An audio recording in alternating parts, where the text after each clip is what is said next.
দস্তগীর হযরত বড় পীর আব্দুল কাদের জিলানী রহমাতুল্লাহ আলাইহি আব্বা জানের নামটা কি? হ্যাঁ, আবু সালেহ মুসা জাহাঙ্গীর রহমাতুল্লাহ আলাইহি। আবু সালেহ মুসা কয়েকদিন খাওয়াই না, নদীর ধার দিয়ে হেঁটে যাচ্ছেন, নদীতে ভেসে যাওয়া ফল ক্ষুধার তাড়নায় খেয়ে ফেললেন। খাওয়ার পরে মনে ভাবছে আল্লাহ কার বাগানের ফল, না বলে খেয়ে ফেললাম। আল্লাহ আমি যে ধরা পড়ে যাব। স্রোত যেদিকে যাচ্ছিল তার উল্টো দিকে হাঁটতে শুরু করলেন। এ ফলের বাগান কোথায় তালাশ করতে হবে, বাগান মিলে গেলে মালিক মিলে যাবে। নদীর স্রোতের উল্টো দিকে হাঁটতে শুরু করলেন, ফলের বাগানটা পেয়ে গেলেন, মালিকও পেয়ে গেলেন। মালিককে গিয়ে বলেন, ও আল্লাহর বান্দা, আমি কয়েকদিন ক্ষুধার্ত ছিলাম, আপনার বাগানের ফল নদীতে ভেসে যাওয়া ফল আমি তুলে খেয়ে ফেলেছি, আমি আপনাকে না বয়ে খেয়ে ফেলেছি। আপনি যদি মাফ না করেন আল্লাহ আমায় মাফ করবে না। আমি আপনার কাছে ক্ষমা চাইতে এসেছি, আপনি আমাকে আল্লাহর হস্তে মাফ করে দিন। বাবা, প্রবাদে একটা কথা আছে, মানুষে কি চেনে তাও জানেন না? মানুষে মানুষ চেনে, আর একটাই চেনে কচু, ওর নাম আর বললাম না। এই পবিত্র জায়গায় মানুষে মানুষ চেনে, আর একটাই চেনে কচু গো।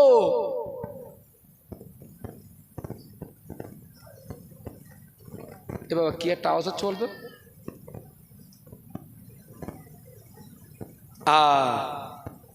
বাগানের মালিক যিনি, তিনিও ছিলেন আল্লাহ পাকের ওলিয়ে কামেল বান্দা। সুবহানাল্লাহ বলুন।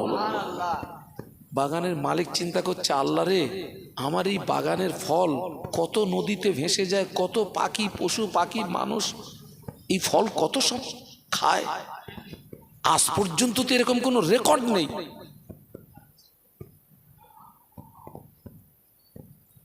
আজ পর্যন্ত তো এরকম কোনো রেকর্ড নেই যে কেউ আমার এই ফল, আপনার নদীতে ভেসে যাওয়া ফল খেয়ে আমার কাছে মাপ চাইতে এসছে।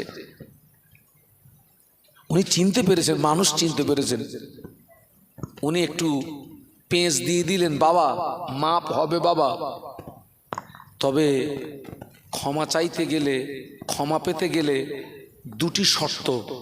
এক নাম্বার, এই বাগানে 12 বৎসর গোলামি করা লাগবে। কত বৎসর? আচ্ছা, আপনাদের এই যে রবিউল মাওলানা সাহেব, রবিউল ইসলাম সাহেব আমার ক্লাসমেট, আমরা 11 বছরই মানে এক ঘরে আমরা জীবনযাপন করেছি। এখন মনে করুন মাওলানা সাহেবের ওইরকম একটা ফলের বাগান থেকে আমি একটা ফল না বলে খেয়ে ফেলেছি। খেয়ে মাওলানা সাহেবকে বলছি, মাওলানা সাহেব না বলে খেয়ে ফেলেছি, মাফ করে দেন। মাওলানা সাহেব যদি বলে যে হুজুর 1 বছর আমার বাড়ি গোলামি করা লাগবে, দুমদাম মারামারি হবে না? হবে না? হ্যাঁ, তোর ক্ষমা।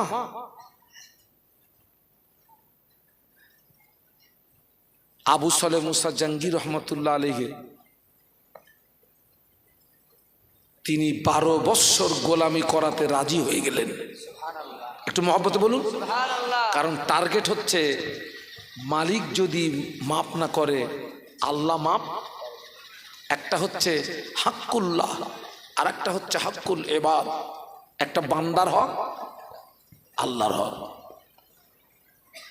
নামাজ কাজা করেছেন, রোজা কাজা করেছেন, মিথ্যা কথা বলেছেন, এই অন্যায়গুলো বান্দা হয়ে আল্লাহর কাছে করেছেন।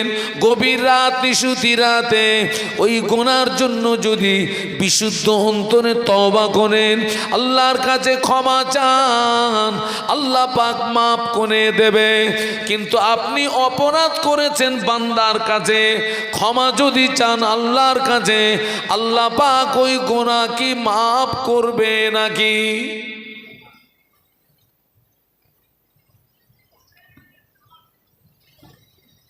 বারো বছর গোলামি করাতে রাজি হয়ে গেলেন। দ্বিতীয় নাম্বার শর্ত হলো, আমার একটা মেয়ে আছে, যে মেয়েটা চোখে দেখতে পায় না, কানে শুনতে পায় না, কথা বলতে পারে না, হাত দুটো যা ঠিক নাই, পা দুটো যা ঠিক নাই, এমন একটা মেয়েকে বিয়ে করা লাগবে। আচ্ছা খোকা, ও যা মেয়ের বর্ণনা দেছে, আমাদের সমাজের ছেলেদের যদি ওইরা মেয়ের বর্ণনা দিয়ে বলা হয় 22 লাখ দেবো, হ্যাঁ বলবে বাবা আমারও টাকার দরকার নেই। যে চোখে দেখতে পায় না, কথা বলতে পারে না, কানে শুনতে পায় না, হাত ঠিক নেই, পা ঠিক নেই, ও নিয়ে কি করব? কিন্তু হুজুরের আব্বাজান মাফি পাওয়ার আশায় অমন মেয়েকে বিয়ের শর্তে রাজি হয়ে গেলেন। সুবহানাল্লাহ বলুন।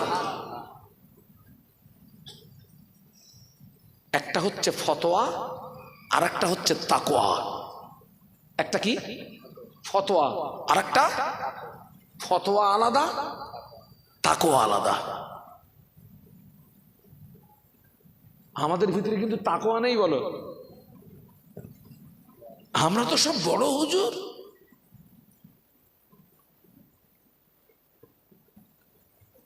আব্বা যদি এই হয় তো সন্তান কি হবে? আবু সালে মুসা জাহাঙ্গীর রহমতুল্লাহ আলাইহি যদি এই হন, পীরানে পীর দস্তগীর হযরত বড় পীর আব্দুল কাদের জিলানী রহমতুল্লাহ আলাইহি, হুজুরের আম্মা জান ছেলেকে ডাকে বাবা আব্দুল কাদের, ও বাবা আব্দুল কাদের, যাও বাবা মক্তবে যাও, আল্লাহর কোরআন শিখে এসো। সুবহানাল্লাহ বলুন। যাও বাবা আল্লাহর কোরআন শিখে এসো।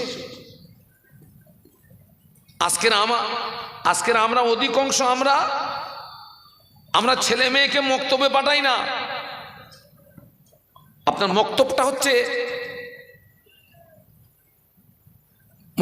হচ্ছে প্রাথমিক শিক্ষা,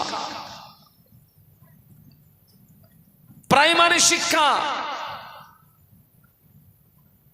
আপনার ছেলে ডাক্তার হোক, মাস্টার হোক, উকিল হোক, ইঞ্জিনিয়ার হোক, পাইলট হোক, তবে কোরআনের শিক্ষাটা বাদ দিয়ে নয়। আল্লাহ রসুল বলেছেন, তলাবুল ইলমি ফারিদাতুন আলা কুল্লি মুসলিমি ওয়া মুসলিমা, প্রত্যেকটা মুসলিম নরনারীর জন্য দ্বীনের ইলম অর্জন করা কি ফরজ। কতটা ইলম অর্জন করা ফরজ? নামাজ পড়তে গেলে যতটা জ্ঞানের প্রয়োজন, রমজানের রোজা রাখতে গেলে যতটা জ্ঞানের প্রয়োজন, হজ করতে গেলে যতটা জ্ঞানের প্রয়োজন, যাকাত দিতে গেলে যতটা জ্ঞানের প্রয়োজন, বিবি বাল বাচ্চা নিয়ে সংসার পরিচালনা করতে গেলে যতটা জ্ঞানের প্রয়োজন, এতটা জ্ঞান অর্জন করা ফরজ। আজকের অত্যন্ত দুঃখের সঙ্গে বলছি, এখনো অনেক মানুষ দাড়ি চুল পেকে ফুল সাদা হয়ে গেছে, গোসলের ফরজ কটা জানে না। বাস্তব বললাম না বেশি বললাম? উজুর ফরজ কটা জানে না। নামাজে সূরা কেরাত দোয়া দরুদ জানে না। দাড়ির চুল পেকে গেছে, এখনো নামাজ পড়তেছে সুবহানাল্লাহ দিয়ে। কি দিয়ে? সুবহানাল্লাহ। নামাজ চলে ততদিন ধারাবাহিকতার সঙ্গে নামাজের সূরা কেরাত দোয়া দরুদ মাসলা মাসাইল শিখতে সময় লাগে যতদিন, তার বেশি সুবহানাল্লাহ দিয়ে নামাজ হবে না। তুমি তো সারা জীবন সুবহানাল্লাহ দিয়ে চালিয়ে দিলে। বাবা, কোরআন ছাড়া নামাজ হয়? শতকরা কত পার্সেন্ট মানুষ কোরআন শরীফ জানে? দুঃখ, আফসোস। তো আমাদের জীবন তো নষ্ট হয়ে গেছে, অন্তত আমাদের সোনার টুকরাদের জীবনটা নষ্ট করবেন না। নেক্সট জেনারেশন, ছেলেকে মেয়েকে আপনার গ্রামের মক্তবে পাঠাবেন, মসজিদের ইমাম সাহেব, মাদ্রাসার হুজুর তাদেরকে পাক না পাক, জায়েজ না জায়েজ, হারাম হালাল, যেটাকে বলা হয় আপনার প্রাথমিক শিক্ষা, প্রত্যেকটা বাচ্চাকে মক্তবে পাঠাবেন।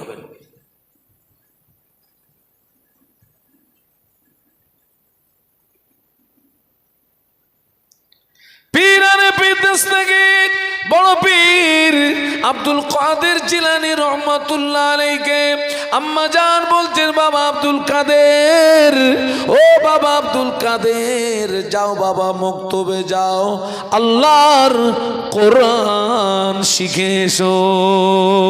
হুজুর মক্তবে চলে গেলেন। শিক্ষক পাশে বসিয়ে বলে, ও বাবা আব্দুল কাদের, আমার সঙ্গে পড়ো, আউযু বিল্লাহি মিনাশ শাইতানির রাজিম, বিসমিল্লাহির রহমানির রহিম, আলিফ বে তে সে জিম হে খে কিম, আলিফ বা তা সা জিম হা খা। কথিত আছে পীরানে পীর দস্তগীর বড় পীর আব্দুল কাদের জিলানী রহমাতুল্লাহ আলাইহি আউযু বিল্লাহ বিসমিল্লাহ থেকে শুরু করে 18 পারা কোরআন মুখস্থ বলেছিলেন। একটু মহব্বতে বলা যাবে, আর একটু জোরে বলা যাবে? শিক্ষক বলে, বাবা আব্দুল কাদের, ও বাবা আব্দুল কাদের, কোরআন তুমি কি করে মুখস্থ করলে? হুজুর বেয়াদবি মাফ করুন, আমার আম্মা জান কোরআনের হাফেজা ছিলেন, আমার আম্মা কোরআনের হাফেজা ছিলেন, আমার আম্মা দোলনায় নিয়ে দোল দিতেন, আর আমার আম্মা কোরআন তেলাওয়াত করতেন। আমি আব্দুল কাদের দোলনায় শুয়ে শুয়ে মায়ের জবানে তেলাওয়াতকৃত কোরআন আমি মুখস্থ করেছি।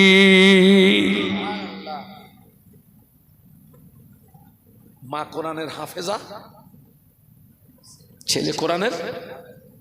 আল্লাহ নবী বলেছেন উতলুবু মিন উতলুবু ইল, আল্লাহ নবী বললেন উতলুবু মিনাল ইলম, আল্লাহ নবী বললেন উতলুবুল ইলমা মিনাল মাহাদি ইলাল লাহাদ। জ্ঞান অর্জনের সময় হলো দোলনা থেকে শুরু করে কবরে যাওয়ার আগ পর্যন্ত। আমাদের সমাজে অধিকাংশ মায়েরা দোলনা থেকে বাচ্চাদের বিষাক্ত ইনজেকশন পুশ করে। মায়েরা দোলনায় দোল দেয়, মা গান বলে, ছেলেকে মেয়েকে দোলনায় নিয়ে দোল দেয় আর গান বলে। ওর মাও গানের হাফেজ, মেয়েও গানের হাফেজ। আমি ওই মায়েদের বলবো, মা দোলনায় বাচ্চাদেরকে নিয়ে গান বলবেন না, বরং আপনি কলেমা পড়ুন, লা ইলাহা ইল্লাল্লাহ, লা ইলাহা ইল্লাল্লাহ, লা ইলাহা ইল্লাল্লাহ, লা ইলাহা ইল্লাল্লাহ। কলেমা পড়তে থাকুন, দেখবেন আল্লাহ চাইলে আপনার ওই ছেলে মেয়ের জবান দিয়ে একদিন কলেমা জারি হয়ে যাবে।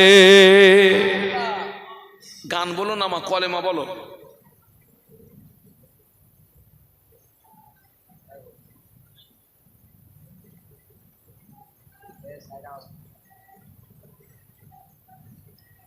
জমিন ভালো হলে গাছ ভালো, গাছ ভালো হলে ফল ভালো।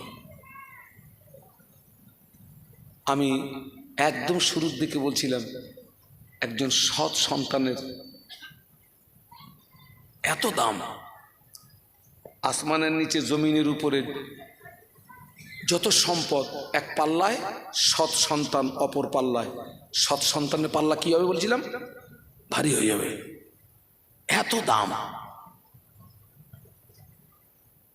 এবং সৎ সন্তানের দ্বারা পিতামাতা দুনিয়া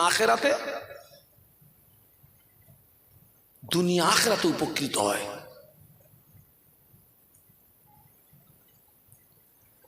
পীরানে পিতস্তগীর বড় পীর আব্দুল কাদের জিলানী রহমাতুল্লাহ আলাইহিকে দ্বীনের ইলম অর্জনের জন্য এবারে মাদ্রাসায় পাঠাচ্ছেন। ও বাবা আব্দুল কাদের, যাও বাবা মাদ্রাসায় যাও, দ্বীনের ইলম অর্জন করে এসো বাবা। ওই জমানায় গাড়ি ঘোড়া ছিল না, ওই জমানায় বাবা কাফেলার সঙ্গে যেতে হতো হেঁটে হেঁটে হেঁটে হেঁটে হেঁটে হেঁটে হেঁটে হেঁটে। ও বাবা আব্দুল কাদের, যাও বাবা দ্বীনের ইলম অর্জন করে এসো বাবা। হুজুরকে একটা কাফেলার সঙ্গে ছেড়ে দিলেন মা। ছেড়ে দিয়ে 40টা সোনার মুদ্রা ছেলের জামার বগলের নিচে সুন্দর করে সেলাই করে দিয়ে মা বিদায় দেওয়া কালে ছেলেকে বলেছিলেন, বাবা আব্দুল কাদের, তোকে আল্লাহর হাওলা করলাম, তবে বিদায় বেলা একটা কথা বলে দি বাবা, আমি তোর মা হয়ে তোকে একটা আদেশ করছি বাবা আব্দুল কাদের, জীবনে যেন মিথ্যা কথা বলবি না। একটু সুবহানাল্লাহ বলুন না। আদেশটা কে করছে? মা করছে। তোকে আল্লাহর হাওলা করে দিলাম বাবা, দ্বীনের ইলম অর্জন করে আয় বেটা, তবে মা হয়ে তোকে একটা আদেশ করছি, খবরদার জীবনে জানো মিথ্যা হচ্ছে গুনার মা। কিসের মা? সূরা ফাতিহাকে বলা হয় উম্মুল কোরআন, কোরআনের জননী। সূরা ফাতিহাকে কি বলা হয়? উম্মুল কোরআন, কোরআনের জননী, কোরআনের মা। আর মিথ্যা হচ্ছে কার মা? গুনার মা। বেটাকে ছেড়ে দাও, কাফেলা চলতে লাগলো। কিন্তু দেখতে পাওয়া গেল সেই কাফেলা ডাকাতদের কবলে পড়ে গেল। ডাকাতদের কবলে পড়ে গেল। হুজুরের সঙ্গী সাথী যারা, তাদের মাল টাকা পয়সা সব কিছু ছিনিয়ে নিয়েছে।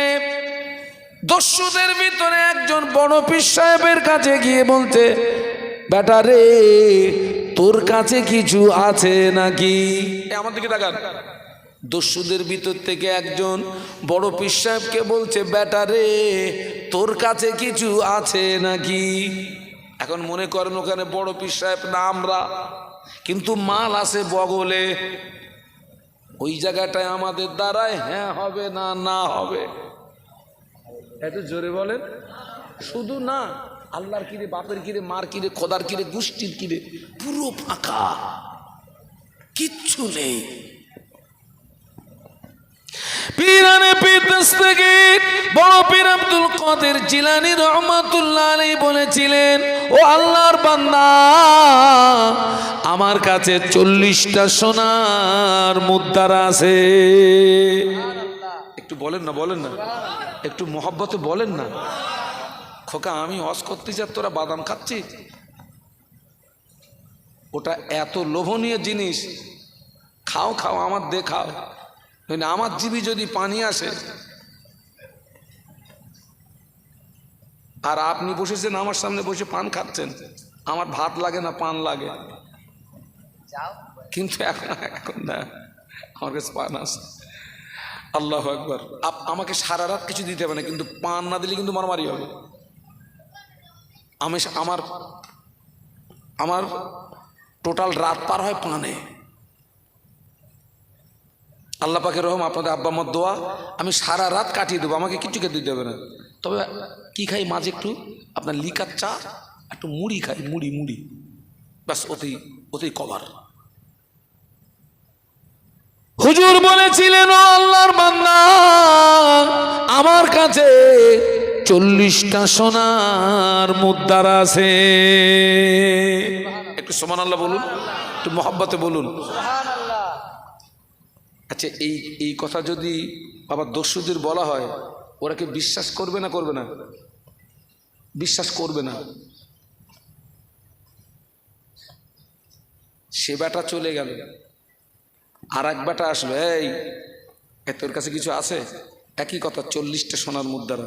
সংবাদটা গেল দস্যুদের হেডের, যে হেড লিডার, এই বাচ্চাটার কাছ থেকে এরকম একটা বার্তা আসছে। কি ব্যাপার বলুন তো? এ বাচ্চাটাকে আমার কাছে ডাকো। দস্যুদের লিডার বড় পীর সাহেবকে ডেকে বলেন, ও বাবা, ছেলে তোর কাছে কিছু আছে নাকি বাবা? হুজুর বলেছিলেন, ও আল্লাহর বান্দা, আমার কাছে 40টা সোনার মুদ্রা আছে। কোথায় আছে বাবা? হুজুর হাতটা উঁচু করলেন, বগল দেখালেন, আমার এই দেখেন এখানে। বলে, বাবা তুমি তো জানো আমরা দস্যু, আমরা দস্যু, আমরা দস্যু ডাকাত। তুমি কেন এটাকে গোপন করলে না? কেন ওটাকে লুকালে না?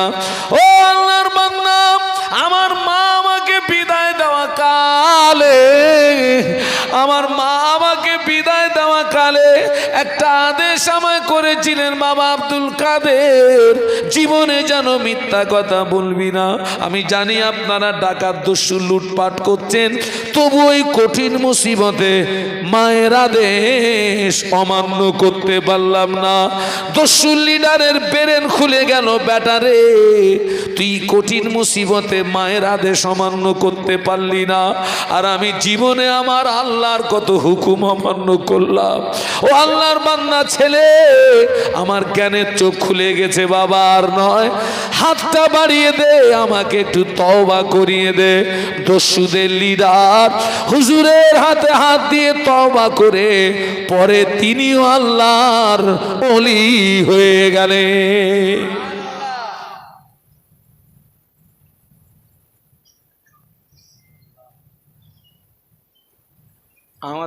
আমাদের অধিকাংশ মায়েরা ছেলে মেয়েদের আপনার মিথ্যা কথা শেখায় না, শেখায় না। আব্বা আব্বা ফোন করেছে, এই খোকা তোর মা কোথায় রে? ওর মা তখন এমন এক জায়গায়, বললি স্বামী মারবে, তা বলতেছে, বল তোর মা রান্না করে।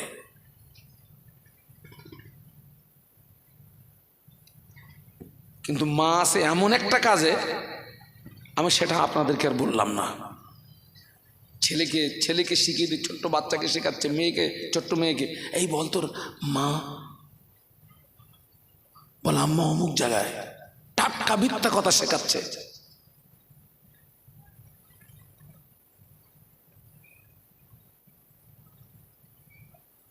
আমি কোন কথা বলতে বলতে এই পর্যন্ত এসেছিলাম। আজকে আমরা এমন একটা জায়গাতে এসেছি যেখানে আলেম তৈরি করার কারখানা, হাফেজে কোরআন তৈরি হওয়ার কারখানা, এবং এখানেই তৈরি হয় ওই সৎ সন্তান। কি সন্তান? সৎ সন্তান, নেক আওলাদ। যে সৎ সন্তানের দ্বারাতে পিতামাতা দুনিয়া আখেরাতে উপকৃত হয়। লাফাকরা, এটা অহংকার না। আমি এখানে ওয়াজ করছি, আমার আব্বা মা কবরে, আমি যে ওয়াজ করছি এই সওয়াবটা আগে আমার আব্বা আম্মার নামায় আমলে আল্লাহ পৌঁছে দিচ্ছেন। সুবহানাল্লাহ বলুন। আমি কোরআন তেলাওয়াত করব, আমার আব্বা মা সওয়াব পাবে। আমি ওয়াজ করব, আমার আব্বা মা সওয়াব পাবে। আমি দান করব, আমার আব্বা মা সওয়াব পাবে।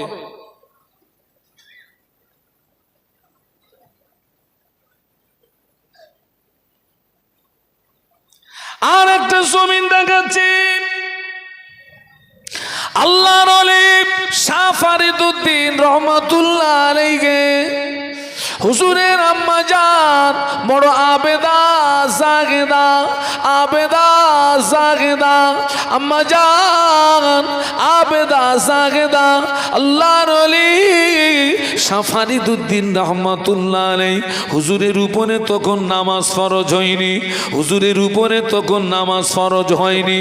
তবে আম্মা জান যখন নামাজে দাঁড়াতেন, দুটো নামাজের পাটি বিছাতেন, একটাই নিজে দাঁড়াতেন, রাখবেন, আর একটাই ছেলের হাত ধরে নামাজের পাটি পর্যন্ত পৌঁছে দিতেন। বাবা ছেলে আয়, আমরা একসঙ্গে মা বেটায় আল্লাহর ইবাদতে মশগুল হয়ে যাই। একটু জোরে বলা যাবে না? মহব্বতে বলা যাবে না? আয় বাবা, আমরা একসঙ্গে নামাজ পড়ি। আয়, হুজুরের উপরে তখন নামাজ। আল্লাহ রসুল বলেছেন, মুরু আওলাদাকুম বিসসালাতি ইযা বালাগু সাবআন ওয়াদরিবুহুম ইযা বালাগু আশারান আও কামা ক্বালা আলাইহিস সালাম। আল্লাহ নবী বললেন, তোমার ছেলে মেয়ের বয়স যখন 7 হবে, কত? 7 থেকে 10 পর্যন্ত মুখে মুখে বলো। এই বাবা, ছেলেকে বাপ বলা যায় না? আব্বা নামাজটা পড়ো আব্বা। মেয়েরে মা বলা যায় না? মা নামাজটা পড়ো মা। আল্লাহ রসুল বললেন 7 থেকে 10 পর্যন্ত মুখে মুখে বলো। 10 অতিক্রম হয়ে গেলে ছেলে মেয়ে যদি নামাজ না পড়ে, আল্লাহ নবী বললেন অদরিবুহুম, আমরের সিগা, তুমি তাকে মারো। শাহ ফরিদউদ্দিন রহমতুল্লাহ আলাইহির আম্মা দুটো নামাজের পার্টি, একটাই নিজে আর একটায়। হুজুর ছিলেন বড় মিষ্টি ভক্ত। কি ভক্ত? খুব মিষ্টি ভক্ত। আল্লাহ রাসূল সাল্লাল্লাহু আলাইহি ওয়াসাল্লাম কি ভক্ত ছিলেন? মিষ্টি ভক্ত। আহা, ওই আম্মা কি করতেন, মিষ্টি নিয়ে ওই নামাজের পার্টির কিনারায়, নামাজ যখন শেষ হয়ে যেত আম্মা যান বেটাকে বলতেন, বাবা তোর নামাজের পার্টিটা তুই তুলে নে বাবা। ছোট্ট ছেলে নামাজের পার্টি তুলে দেখে মিষ্টি। এই মিষ্টির লোভে বাচ্চার নামাজ কাজা নেই। সুবহানাল্লাহ বলুন। মা কিভাবে ছেলেকে নামাজের দিকে আনছে দেখুন। জমিন ভালো হলে মা কিভাবে বেটাকে নামাজের দিকে আনছে। এই মিষ্টির লোভে হুজুরের নামাজ কাজা নাই। এইভাবে একদিন, এক সপ্তাহ, এক মাস অতিবাহিত হয়ে যায়। প্রতিদিন মা বেটার নামাজের পাটির তলায় মিষ্টি লুকিয়ে রাখে। একদিনের ঘটনা, আজান হয়ে গেল। আম্মা জান বড় কর্মব্যস্ত ছিলেন, আজান হয়ে গিয়েছে। আজকের মা জানে না বেটা একা একা একা একা নামাজের পাটি বিছিয়ে আল্লাহর নামাজে মশগুল হয়ে গেলে। একটু মহব্বতে। আজকের একা একা মা কর্মব্যস্ত, মা খবর রাখে না। মা তো প্রতিদিন আপনার নামাজের পাটি বিছিয়ে দেয় মিষ্টি। আজকের মা খবর রাখে না, একা একা নামাজের মশাল্লা বিছিয়ে। আল্লাহু আকবার। মায়ের নজর পড়ে গেল, মা দুশ্চিন্তায় পড়ে গেলেন। আল্লাহ পাক, আমি প্রতিদিন নামাজের পাটি বিছিয়ে দিই, আমি মিষ্টি দিয়ে দিই, আজকের তো আমার বেটা একা একা দাঁড়িয়ে গেছে। আল্লাহ, আমি মা তো জানি না, আজকের তো মিষ্টি দিই না। আল্লাহ, আমি যে মিথ্যাবাদী হয়ে যাব। বেটাকে বলেছিলাম ছোটবেলা থেকে নামাজ পড়লে মিষ্টি পাওয়া যায়, আজকের তো মিষ্টি নাই। আল্লাহ, তুমি আমার ইজ্জত বাঁচাও, সম্মান বাঁচাও, ইজ্জত বাঁচাও, সম্মান বাঁচাও। মা দোয়া করছে, হুজুর আমার প্রতিদিনের নাই নামাজ আদায় করে নামাজের পাটি গুটিয়ে নেয়, আজকেও নামাজের পাটিটা গুটিয়ে দেখে প্রতিদিনের নাই আজকেরও নামাজের পাটি নিচে মিষ্টি পাওয়া যায়। ওই মিষ্টি এক লোকমা গালে দিয়ে ছুটে ছুটে আম্মার কাছে চলে গেলেন। আম্মা, প্রতিদিন নামাজ পড়ি, নামাজের পাটির তলায় মিষ্টি পাই মা, কিন্তু আজকে দিনের মতো এত মজাদার মিষ্টি, এত সুস্বাদু মিষ্টি, এত লিজ্জাত মিষ্টি, এত মজাদার মিষ্টি জীবনে কোনোদিন চোখে দেখি না মা। মা বলে, বাবা ছেলে, এতদিন যত মিষ্টি খেয়েছো ওগুলো হলো দুনিয়াবি মিষ্টি, আজকের এই মিষ্টিটা দুনিয়ার মিষ্টি নয়। আল্লাহ পাক তোমার উপরে খুশি হয়ে জান্নাত থেকে ফেরেশতা মারফাত মিষ্টি পাঠিয়ে দিয়েছে। আল্লাহ রসুল বলেছেন, কোন সৎ সন্তান যদি পিতামাতার জন্য হাত তুলে দোয়া চায়, ওই ছেলেটা চোখের পানি নাকের ডগায় আসার আগে আল্লাহর রহমতের দরিয়ায় জোশ মেরে যায়। একটু বলুন না সুবহানাল্লাহ। সৎ সন্তান, নেক আওলাদ,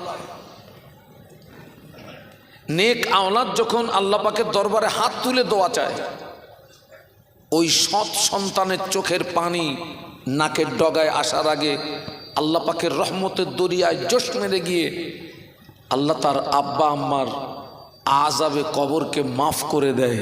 একটু বলুন সুবহানাল্লাহ। সেই সন্তান তৈরি করার কারখানা। একটা নেক সন্তানের এত দাম, তামাম পৃথিবীর জমিনে যত সম্পদ, সব সম্পদ যদি এক পাল্লায় রাখা হয়, একটা নেক সন্তানকে যদি অপর পাল্লায় রাখা হয়, ওই সৎ সন্তানের পাল্লাটা ভারী হয়ে যাবে। তামাম পৃথিবীর জমিনে যত সম্পদ, আসমানের নিচে জমিনের উপরে, টোটাল সম্পদকে আপনি এক পাল্লায় রাখুন, আর একটা সৎ চরিত্রবান সন্তানকে আপনি অপর পাল্লায় রাখুন, এক মুহূর্তের ভিতরে সৎ চরিত্রবান ওই সন্তানের পাল্লার দিকটা ভারী হয়ে যাবে। একটু মহব্বতে বলুন। এই যে আজকে আপনারা অর্থ দিয়েছেন, আমি এসে শুনছিলাম 10,000, 10,000, 5,000, 5,000, 1,000, আপনারা কেউ 100 দিয়েছেন, 10 দিয়েছেন, 20 দিয়েছেন। আপনারা কিসের জন্য দিয়েছেন? ওই সৎ সন্তান তৈরি করার জন্য, নেক আওলাদ তৈরি করার জন্য। তামাম পৃথিবীর জমিনে যত সম্পদ, সব সম্পদ যদি এক পাল্লায় রাখা হয়, একটা সৎ চরিত্রবান সন্তানকে যদি অপর পাল্লায় রাখা হয়, এক মুহূর্তের ভিতরে ওই সৎ সন্তানটা আল্লাহ পাকের দরবারে কবুল হয়ে যাবে।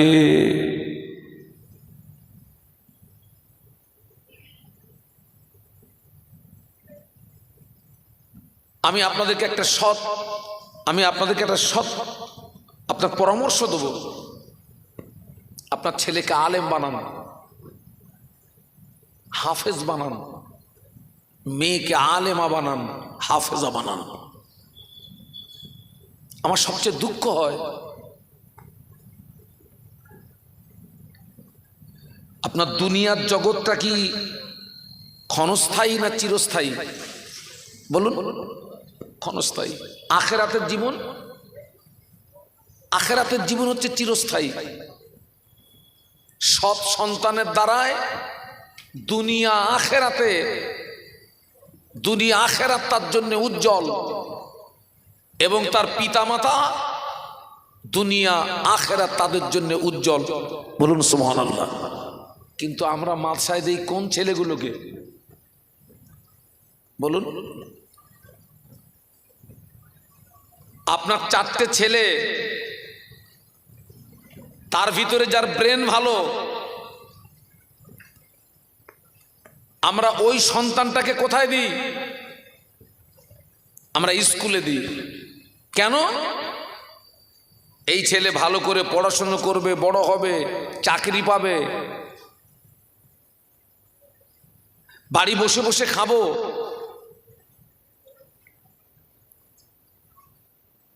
কিন্তু আমি বলতে চাচ্ছি, এমন সন্তান তৈরি করতে হবে যে সন্তানের দ্বারায় আমি পিতা দুনিয়ায় যেন লাভবান হই, আখেরাতেও যেন আমি উপকৃত হই। আমরা মাদ্রাসায় দেই ওই বাচ্চাগুলোকে যে হচ্ছে সবচেয়ে দুষ্টু প্রকৃতির, বাপ মা তাকে মোটে আওতায় আনতে পারছে না, বাউন্ডারির ভিতরে আনতে পারছে না, কবজার ভিতরে। আনতে পারছে না, কোথায় দে বাবা, দে মাদ্রাসায় দিয়ে।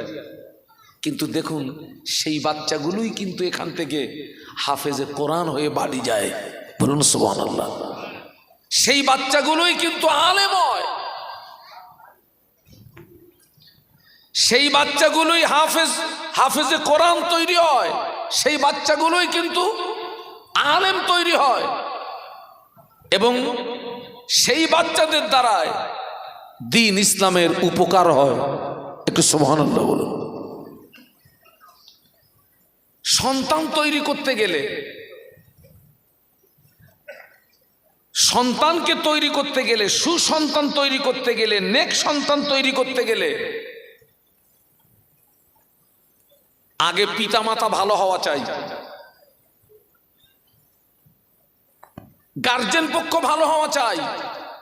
আমি তো বলি জমিন যদি ভালো হয় গাছ ভালো হবে, গাছ যদি ভালো হয় ফল ভালো হবে। জমিন ভালো হলে গাছ ভালো হবে, গাছ ভালো হলে ফল ভালো হবে।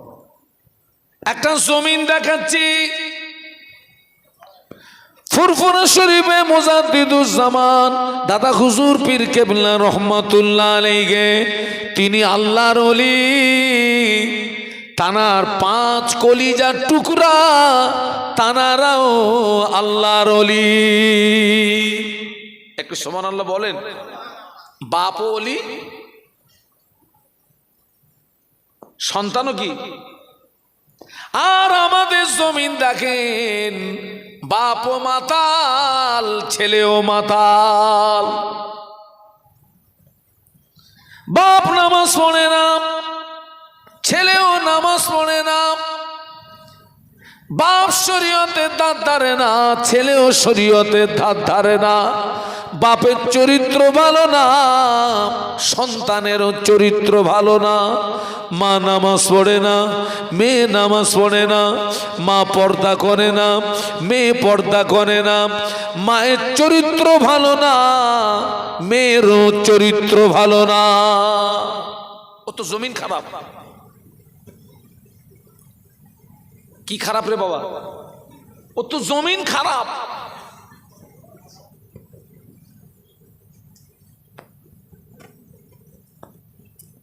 চার ইমামের এক ইমাম, ইমাম শাফি রহমাতুল্লাহ আলাইহির আম্মা জান একদিন রাতে একটা স্বপ্ন দেখে ফেললেন।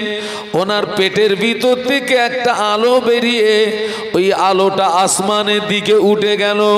ওই আলোটা আসমানের দিকে উঠে গেল এবং ওই আলোতে গোটা আসমানটা আলোকিত হয়ে গেল। ইমাম শাফি রহমাতুল্লাহ আলাইহি, 4 ইমামের এক ইমাম। বাবা মজহাব কটা? 4টে। 4টে মজহাবের 4 জন ইমাম আছেন। ইমাম শাফি রহমাতুল্লাহ আলাইহি, ওনার আম্মাজান একদিন একটা সুন্দর আপনার স্বপ্ন দেখলেন। ওনার পেটের ভিতর থেকে একটা আলো বেরিয়ে ওই আলোটা আসমানের দিকে উঠে গেছে, গোটা আসমানটা আলোকিত হয়ে গেছে। উনি হেরেম শরীফের বড় বড় ইমামদের কাছে চলে গেলেন স্বপ্নের তাবিজ জানার জন্য। আপনাদেরকে একটা আমি সৎ পরামর্শ দিচ্ছি, ভালো স্বপ্ন দেখলে ওই স্বপ্নের কথাটা খবরদার যেন যাকে তাকে বলবেন না। কারণ সে যদি স্বপ্নের ব্যাখ্যাটা ওলট পালট করে দেয়, মুসিবতটা কিন্তু আপনার হয়ে যাবে। ভালো স্বপ্ন দেখলে ভালো আলেমকে জিজ্ঞাসা করবেন, যিনি ভালো স্বপ্নের তাবির করতে পারেন। এক কথায় স্বপ্নের কথা যে কোনো ব্যক্তির সঙ্গে, কিন্তু আমরা কি করি? সবার সঙ্গে বলি। ইমাম শাফি রহমাতুল্লাহ আলাইহির আম্মা জান হেরেম শরীফের বড় বড় ইমামদের কাছে চলে গেলেন স্বপ্নের তাবিজ জানার জন্য। হেরেম শরীফের ইমামরা বলেছিলেন, মা সংবাদ নিয়ে দেখুন, ওই মহিলার গর্ভে নিশ্চয়ই সন্তান আছে। একটু সুবহানাল্লাহ বলুন। ও মা,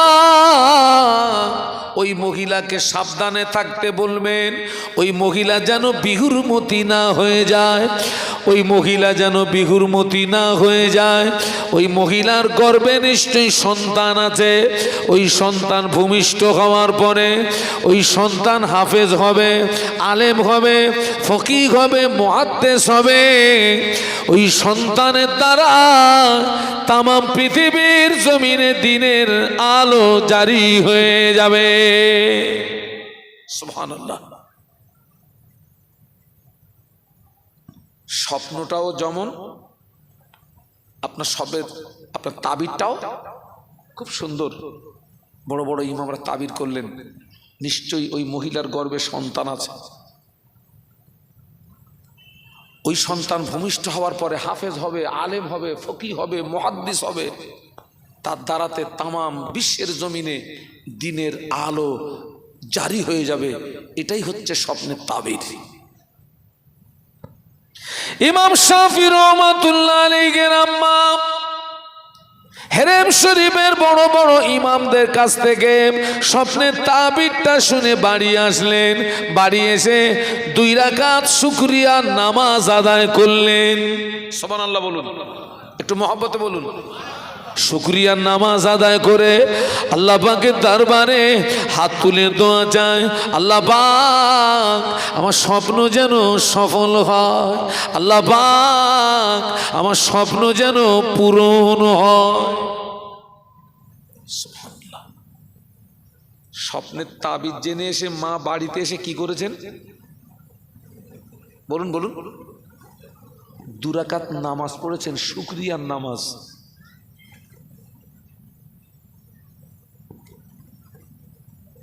আমাদের সব মায়েরা নামাজ পড়ে,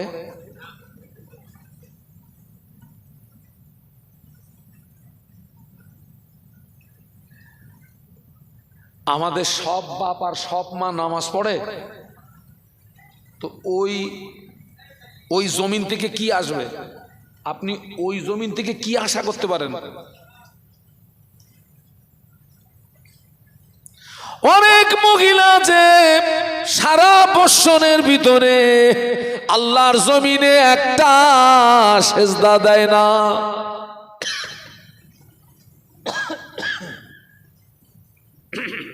একবার দরুদ শরীফ, আল্লাহুম্মা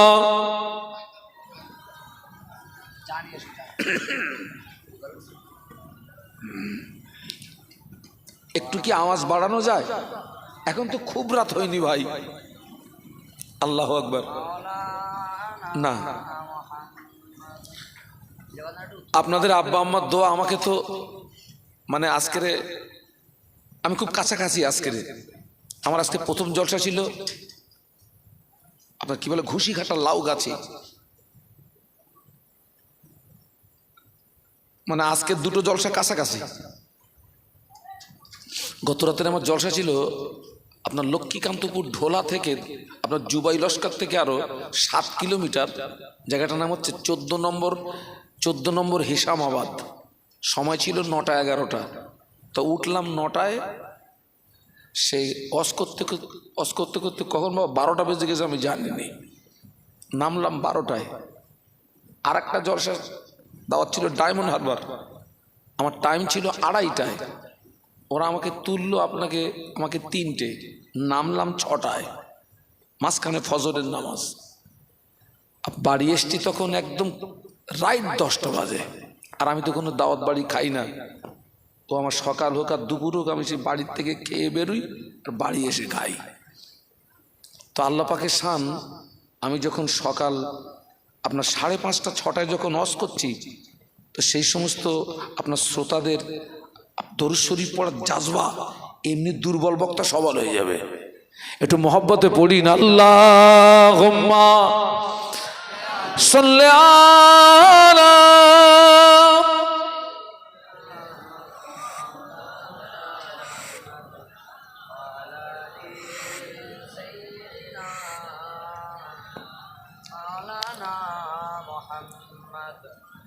मेरे आंखों के पुतली में जलवा मोहम्मद का, मेरे दिल के आईने में नक्शा है मोहम्मद का। सल्लल्लाहु। कोई जन्नत में जाएगा, कोई दोज़ख में पहुंचेगा, मदीने की तरफ दौड़ा दीवाना मोहम्मद का। अल्लाहुम्मा मोहब्बत संगे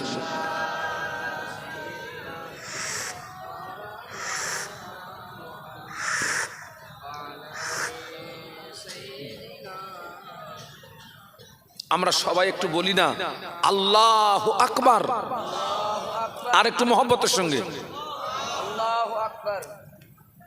ইমাম শাফি রহমতুল্লাহ আলাইহির আম্মা স্বপ্নের তাবিজ শুনে বাড়ি এসে 2 রাকাত শুকরিয়ার নামাজ পড়লেন।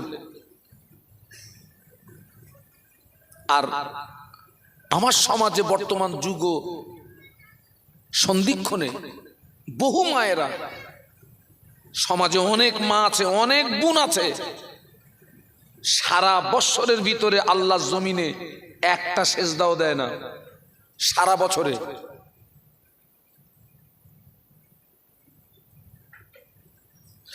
ইমাম শাফি রহমতুল্লাহ আলাইহির আম্মা 2 রাকাত শুকরিয়ার নামাজ পড়ে নামাজের পাটিতে বসে দোয়া চায়, আল্লাহ পাক আমার স্বপ্ন যেন সফল হয়, আল্লাহ পাক আমার স্বপ্ন যেন পূরণ হয়।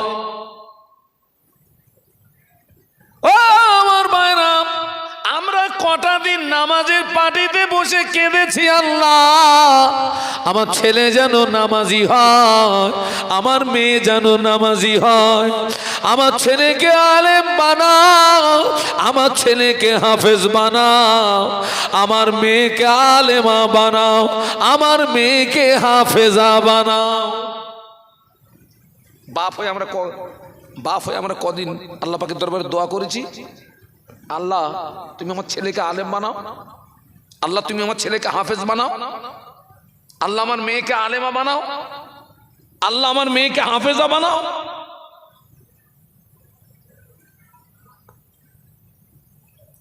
অথচ পিতা মাতার দোয়া কি হয়? আমরা ওই দোয়াটা না করলেও আমরা দোয়া করি, আল্লাহ আমার ছেলে যেন অন্তত একটা চাকরি পায়। টার্গেটটা কোন দিকে?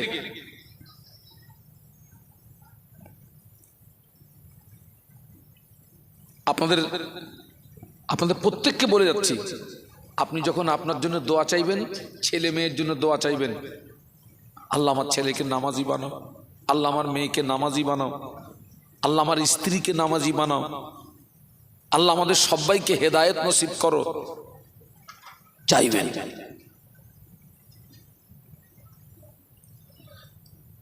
ইমাম শাফি রহমাতুল্লাহ আলাইহির আম্মা দোয়া চাইতে চাইতে সময় হয়ে গেল, আল্লাহ পাক একটা সন্তান দিলেন। দোয়া চাইতে চাইতে সময় হয়ে গেল, আল্লাহ একটা সন্তান দিলেন। ওই ছেলেটা 10 বছরের ভিতরে পূর্ণ 30 পারা কোরআনের হাফেজ হয়ে গেল। সুবহানাল্লাহ। মা দোয়া চাইতে চাইতে সময় হলো, কিসের সময় হলো? মা দোয়া চাইতে চাইতে বাচ্চা প্রসবের সময় হলো, আল্লাহ একটা সন্তান দিলেন। সেই সন্তানটা 10 বছরে পূর্ণ 30 পারা কোরআনের হাফেজ হয়ে গেছে।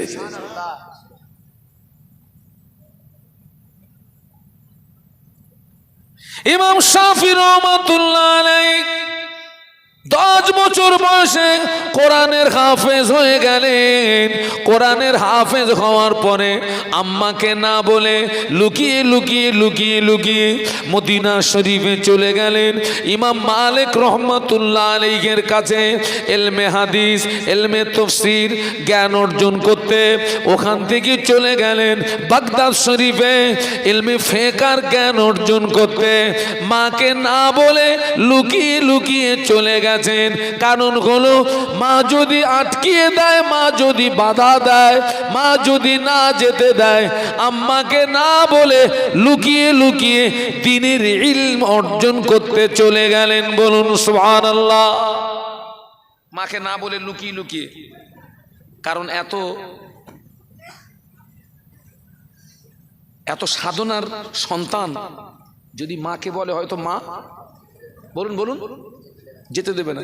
বাবা বাবা বাবা তোকে যেতে হবে না বাবা। আমি আমার কথা বলি, আমার একটা ছেলে একটা মেয়ে। আমার ছেলে আমাকে বহুবার বলেছে, আব্বা আমি একটু বাইরে পড়তে যাব। আমি বলি, বেটা তুই আমার একটা ছেলে, আমি তোকে বাইরে যেতে দেবো না। তুই এখানে পড়, দেশে পড়, ভালোভাবে পড়, আল্লাহ চাইলে আল্লাহর রহম হবে। না আমি একটু সৌদি আরবে যাব। এই বাবা আমি তোমাকে যেতে দেবো না। তো ইমাম শাফি রহমতুল্লাহ আলাইহি মাকে লুকিয়ে লুকিয়ে উনি আপনার মদিনা শরীফে চলে গেলেন। ইমাম শাফির ওস্তাদ হচ্ছেন ইমাম মালিক রহমতুল্লাহ আলাইহি। লুকিয়ে লুকিয়ে মা যদি আটকিয়ে দেয়। আমাদের ছেলেরাও আব্বা মাকে না বলে যায়। কোথায় যায়? তাও কথা বলে না। কোথায়? হ্যাঁ ঘোষবাড়ি। কে বললো কথাটা? মিডিয়া মিডিয়া ঠিক বলেছো। ঘোষবাড়ি যাচ্ছে, দীঘায় যাচ্ছে। আল্লাহরে মাত্র 3 মাস বিয়ে হয়েছে, 3 মাস পরে ডেলিভারি। এই খোকা বিয়ের বয়স কত? 3 মাস পরে ডেলিভারি হচ্ছে। মানে কোথাকার মাল কোথায় এসে খালাস করতেছে।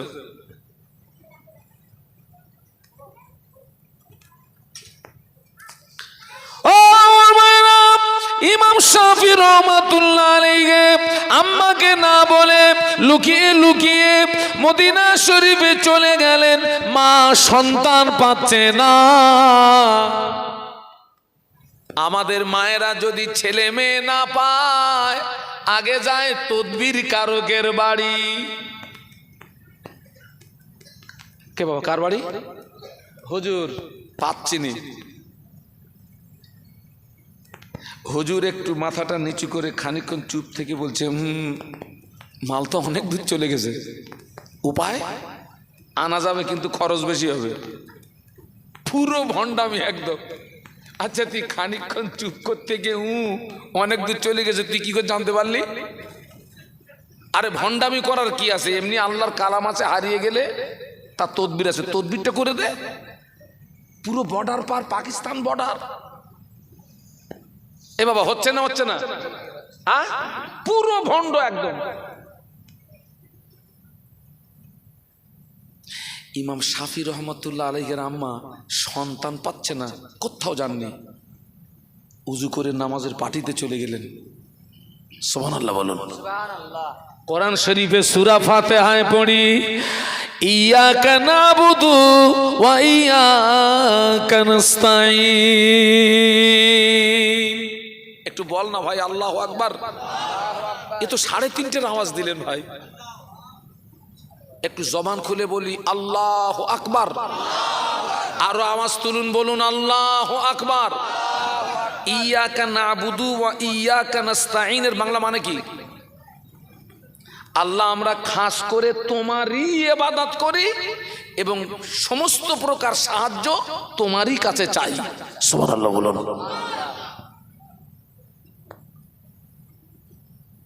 হুজুরের আম্মা জান নামাজের পাটিতে চলে গিয়ে আল্লাহ পাকের দরবারে দোয়া চাইতে লাগলেন। আল্লাহ পাক সন্তান আমি পাচ্ছি না,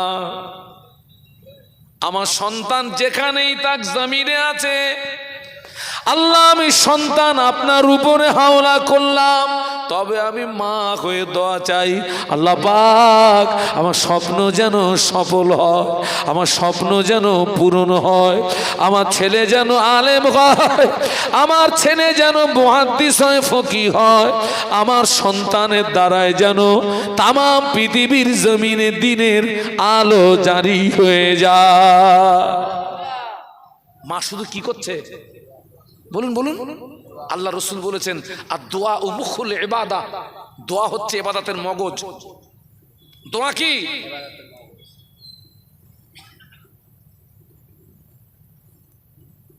আল্লাহু আকবার। ইমাম শাফি রহমতুল্লাহ আলাইহি মদিনা শরীফে গিয়ে ইমাম মালিক রহমতুল্লাহ আলাইহির কাছ থেকে ইলমে হাদিস, ইলমে তফসিরের জ্ঞান অর্জন করলেন। ওখান থেকে বাগদাদ ইলমে ফিকহের জ্ঞান অর্জন করলেন। ওখান থেকে আবার ইমাম মালিক হুজুরের কাছে এসেছেন। এই মাঝখানে লম্বা একটা সময় চলে গেছে, সন্তানের সঙ্গে মায়ের কোনো দেখা নেই।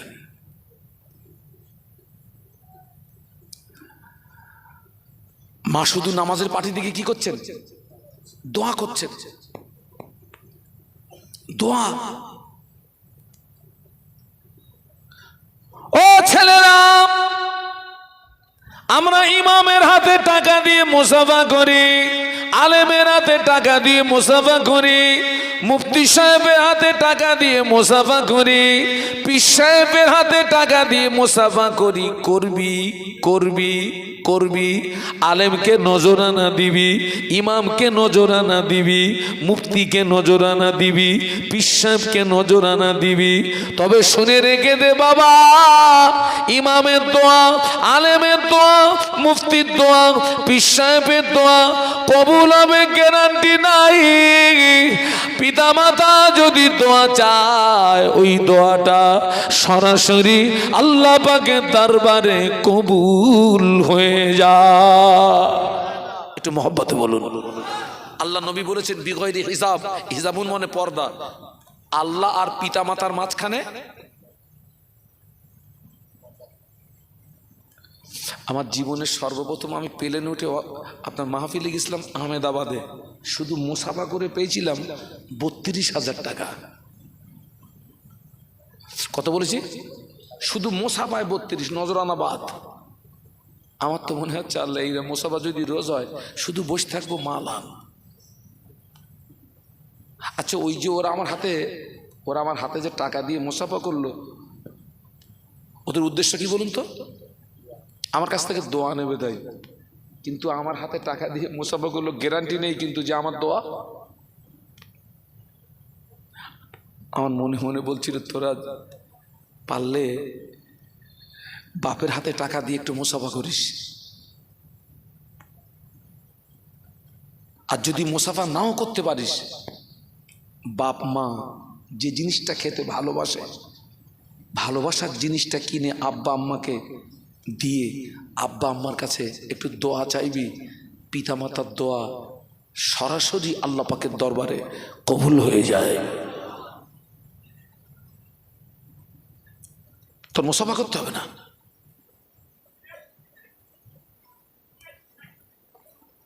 আহা, ইমাম শাফি রহমাতুল্লাহ আলাইহি দীর্ঘদিন পরে ইমাম মালিক রহমাতুল্লাহ আলাইহির কাছ থেকে ছুটি নিয়ে বাড়ি আসতেন। দীর্ঘদিন অতিবাহিত হয়ে গেল, মা বেটাকে পায় না, শুধু দোয়া করে আল্লাহ পাক আমার স্বপ্ন যেন সফল হয়, আল্লাহ পাক আমার স্বপ্ন যেন পূরণ হয়, আমার ছেলে যেন আলেম হয়, আমার ছেলে যেন মুহাদ্দিস হয়, ফকিহ হয়, আমার সন্তানের দ্বারাই যেন তামাম পৃথিবীর জমিনে দিনের আলো জারি হয়ে যায়। ইমাম শাফি রহমাতুল্লাহ আলাইহি ছুটি নিয়ে আসছেন। ইমাম মালিক রহমাতুল্লাহ আলাইহি বলছে, বাবা ছেলে এতদিন পরে বাড়ি যাবে বাবা, খালি হাতে যাবে বাবা না। ইমাম মালিক রহমাতুল্লাহ আলাইহি কয়েকটা উট বোঝাই মাল দিয়েছেন, বাবা ছেলে এই মালগুলো নিয়ে যা। এতদিন পরে বাড়ি যাবে তো একেবারে খালি হাতে যাবে? তো ইমাম মালিক রহমাতুল্লাহ আলাইহি আপনার কয়েকটা উট বোঝাই কি দিয়েছেন? মাল। বাবা এই মালগুলো নিয়ে বাড়ি যা বাবা। ইমাম শাফি রহমাতুল্লাহ আলাইহি কয়েকটা উট বোঝাই মাল নিয়ে ঘরের দরওয়াজায় হাজির। আম্মাকে সালাম দিলেন। মা ঘরের ভিতরে, ছেলে ঘরের বাইরে। সালাম দিয়ে বলে, আম্মা জান আমি আপনার সন্তান এসেছি মা, দরওয়াজা খুলে দিন মা। মা সালামের জবাব দিয়ে বলে, বাবা ছেলে এতদিন পরে ফিরে এসেছো, শুকরিয়া আল্লাহর দরবারে। তবে একটা কথা জিজ্ঞাসা করি বাবা, এতদিন পরে এসেছো কি নিয়ে এসেছো? আম্মা জান আমি কয়েকটা উট বোঝাই মাল এনেছি মা, আমি কয়েকটা উট বোঝাই মাল এনেছি মা। মা ভিতর থেকে আওয়াজ দেয়, ও বাবা ছেলে মালের আমার দরকার নাই, মালের আমার প্রয়োজন নাই, চলে যাও মদিনার হেরেম শরীফের আশেপাশে কত ফকির আছে, বেওয়া আছে, মিসকিন আছে, এই মালগুলো তাদের ভিতরে খায়রাত করে দাও, মালগুলো তাদের ভিতরে বন্টন করে দাও, মালের আমার দরকার নাই। মা দরওয়াজা খোলে না। একটু বলুন আল্লাহু আকবার, জবান খুলে বলুন। এতদিন পরে এসছে মা, দরজা কেন খুলিনি বলুন তো? মায়ের যে স্বপ্ন, সেই স্বপ্নের সঙ্গে ছেলের আগমনের মিল নেই। মায়ের যে স্বপ্ন, সেই স্বপ্নের সঙ্গে ছেলের আগমনের মিল নেই। মালের দরকার নেই, ফিরে যাও। ওই হেরেম শরীফের আশেপাশে কত ফকির আছে, বেওয়া আছে, মিসকিন আছে, এই মালগুলো তাদের ভিতরে খায়রাত করে দাও। মা খুলিনি দরজা। আমাদের ছেলেরা যদি 1 বছর 2 বছর 3 বছর পরে যদি মুম্বাই থেকে বাড়ি ফেরে, ঘরের দরজায় আসলে মা যদি জিজ্ঞাসা করে, বাবা এতদিন পরে এসেছিস কি এনেছিস বাবা? মা তোমার জন্য কিচ্ছু আনতে পারিনি মা, তবে দামি একটা ফোন এনেছি মা। আমাদের মায়েদের কলিজা ঠান্ডা হবে না? হবে না?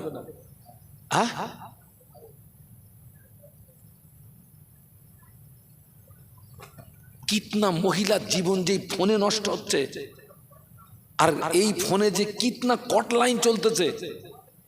খোকা, অধিকাংশ যুবতী মেয়েরা আল্লাহ পাকের রহম এখনো তারা ভালো আছে, যুবতী মেয়েরা ভালো আছে, কিন্তু অনেক ঘরের বউরা পুরো চরিত্র নষ্ট হয়ে গেছে। কারণ ওরা তো আপনার লাইসেন্স প্রাপ্ত, ওদের সুবিধা হয়। আল্লাহ তো ঘোরাচ্ছে, ঘুরে তো দেখছি কিতনা মাল ইধার উধার হো গায়া। এই বাস্তব বলছি না বাস্তব বলছি? ওই সর্বনাশ হয়েছে মোবাইলে।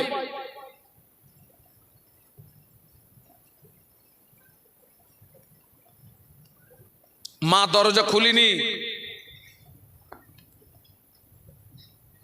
ইমাম শাফি রহমাতুল্লাহ আলাইহি উট বোঝাই মালগুলোকে নিয়ে আমার ব্যাগে চলে গেলেন। হেরেম শরীফের আশেপাশে ফকির মিসকিন বেওয়াদের মাঝখানে ওই মালগুলো বিলিয়ে দিলেন, মালগুলোকে খায়রাত করে দিলেন। মালগুলোকে বিলিয়ে দিয়ে খায়রাত করে দিয়ে আবার কয়েকদিন পরে মায়ের ঘরের দরওয়াজায় ফিরে আসলেন। সালাম দিয়ে বলেন, আম্মা জান দরওয়াজা খুলে দিন মা, আমি আপনার সন্তান এসেছি মা। মা ভিতর থেকে সালামের জবাব দিয়ে বলে, বাবা আজকে এসেছো, কি নিয়ে এসেছো বাবা? ও আম্মা জান গত দিনে কয়েকটা উট বোঝাই মাল এনেছিলাম, আজকে উট বোঝাই মাল আনি না মা। আজকের আমি আলেম হয়ে, মুহাদ্দিস হয়ে, ফকি হয়ে আপনার ঘরের দরওয়াজায় ফিরে এসেছি। একটু মহব্বতে বলুন, আজকের মাল আনেনি মা, আজকের আলেম হয়ে, ফকি হয়ে, মুহাদ্দিস হয়ে আপনার ঘরের দরজায় ফিরে এসেছি মা। মা দরওয়াজা খুলে দিয়ে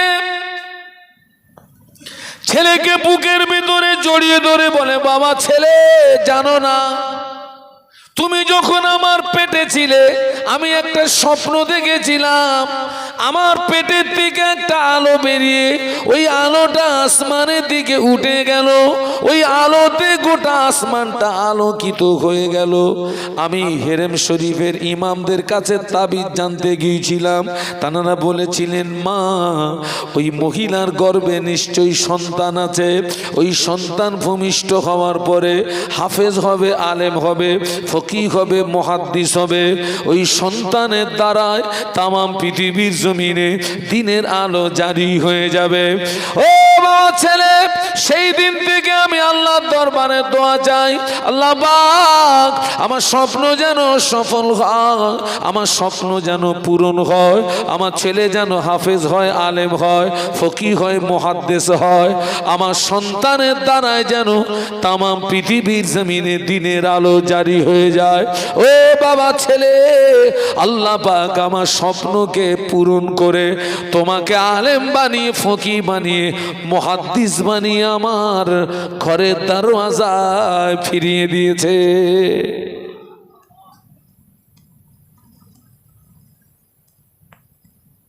সেই জন্য বলছি জমিন ভালো হলে, মনে নেই,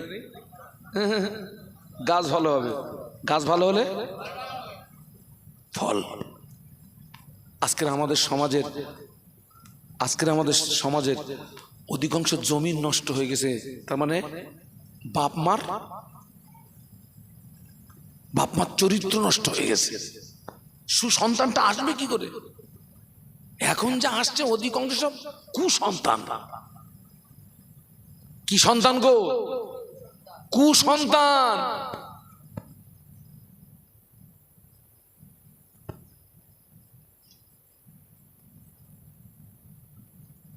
বাপ আপনি ভালো হন, মা আপনি ভালো হন, আল্লাহ চাইলে ওখান থেকে আল্লাহ সুসন্তান দান করবে। সুবহানাল্লাহ বলুন।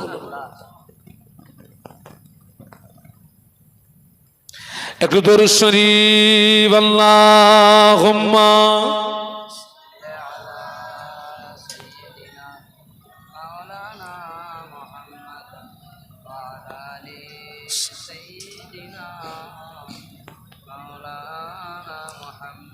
मेरे आंखों के पुतली में जलवा मोहम्मद का,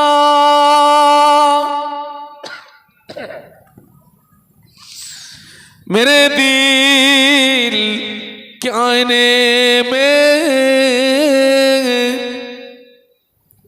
नक्शा है मोहम्मद का सल्लल्लाहु। कोई जन्नत में जाएगा,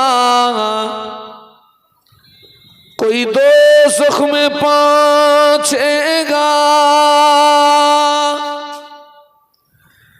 मदीने की तरफ दौड़ा दीवाना मोहम्मद का। अल्लाहुम्मा पढ़ो बाबा, ছেলেরা জবান খুলে পড়ো।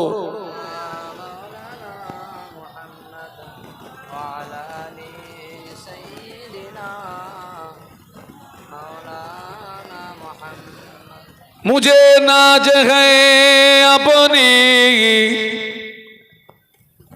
खुशकिस्मती पर,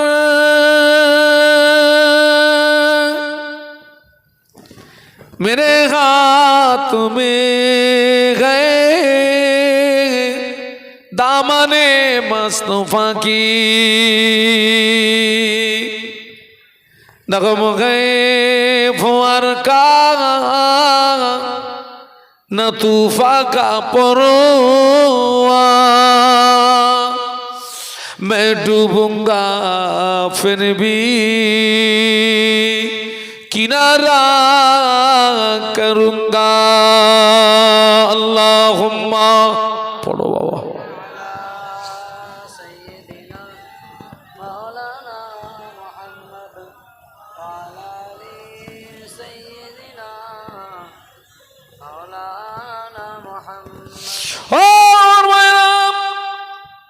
আর একটা জমিন দেখাচ্ছি,